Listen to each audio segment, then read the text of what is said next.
ஆறாம் வகுப்பு தமிழ் சுட்டெழுத்துகள் அப்படிங்கிற இலக்கண பகுதி பார்க்கலாம். அவன், இவள், அங்கு, இங்கு, அந்த இந்த சொற்கள் எல்லாம் எழுத்து என்னவா இருக்கு? ஆ, இ. இந்த இரண்டு எழுத்துகளும் ஒன்றை சுட்டிக்காட்ட பயன்படுத்தப்படுகிறது. அதனாலதான் இத சுட்டெழுத்துகள் அப்படின்னு நம்ம சொல்றோம். ஆ, இ, உ இந்த 3 எழுத்துகளும் தான் சுட்டெழுத்துகள். சுட்டெழுத்துகள் எத்தனை அப்படின்னு கேட்பாங்க.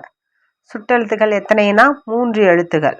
என்னென்ன எழுத்துக்கள்னா ஆ, இ, உ இந்த 3 எழுத்துக்களும் தான் சுட்டெழுத்துகள். ஆனா நம்ம இன்று ஊங்கிற எழுத்தை பயன்படுத்துறது இல்லை. ஒன்றை சுட்டிக்காட்ட வர எழுத்துகளுக்கு சுட்டெழுத்துகள் என்று பெயர். இப்ப நம்ம இந்த சுட்டுல அகச்சுட்டு அப்படின்னா என்னன்னு பார்க்கலாம். அகச்சுட்டு இவன், அவன், இது, அது இந்த சொற்கள் இருக்கு இல்லைங்களா? இவன், அவன், இது, அது இந்த சொற்களில் உள்ள சுட்டெழுத்துக்கள் இ, ஆ. இந்த எழுத்துக்களை நீக்கினா பிற எழுத்துகள் பொருள் தராது. பாருங்க, நீக்கிட்டு சொல்லி பாருங்க. ஈவை எடுத்துட்டு ஈ எடுத்துட்டு சொன்னோம்னா ஒன், ஒன், டூ இது மட்டும்தான் இருக்குது. இந்த மாதிரி சுட்டெழுத்துக்களை நீக்கிட்டா பொருள் தரலைன்னா அது அகச்சுட்டு. அதாவது சுட்டெழுத்துகள் சொல்லின் உள்ளேயே இருந்து அந்த எழுத்துக்களோட சேர்ந்து இருந்தாதான் பொருள் தரும். சுட்டு பொருளை தருவது அகச்சுட்டு எனப்படும். புறச்சுட்டு அவ்வானம், இம்மலை, இந்நூல் இந்த சொற்களில் உள்ள சுட்டெழுத்துக்களை நீக்கிட்டனாலும் பிற எழுத்துக்கள் பொருள் தரும். பாருங்க, ஆ நீக்கிட்டோம்னா வானம், இம்மலை, மலை, நூல் நீக்கிட்டோம்னாலும் அதுக்கு அடுத்து இருக்கிறதுல சொற்கள் பொருள் தரும். இந்த மாதிரி சுட்டெழுத்துக்கள் சொல்லின் வெளியே இருந்து சுட்டு பொருளை தருவது புறச்சுட்டு.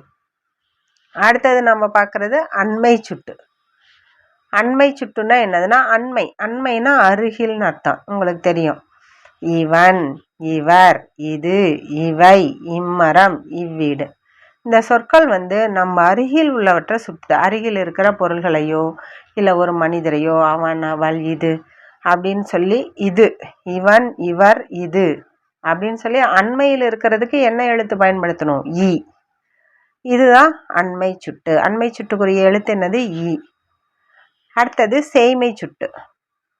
அவள், அவர், அது, அவை, அவ்வீடு, அம்மரம் இது எல்லாமே தொலைவில், அது தூரம் தொலைவில் இருக்கிறத குறிப்பதற்காக பயன்படுத்தப்படுகிறது. அதாவது தொலைவில்னா சேய்மை. அதனால இது சேய்மை சுட்டுன்னு சொல்றோம். சேய்மை சுட்டுக்குரிய எழுத்து ஆ. இது ரொம்ப முக்கியம். அண்மை சுட்டு, சேய்மை சுட்டு அடிக்கடி கேட்குற கேள்வி. அண்மை சுட்டுக்குரிய எழுத்து ஆ, இ, உ, ஏ அப்படின்னு கொடுத்துருவாங்க. நம்ம ஆன்னு சரியான ஆன்சரை எழுதணும். அந்த ஊ எதுக்காக இருக்கு அப்படின்னு உங்களுக்கு கொஷின் வந்திருக்கும்.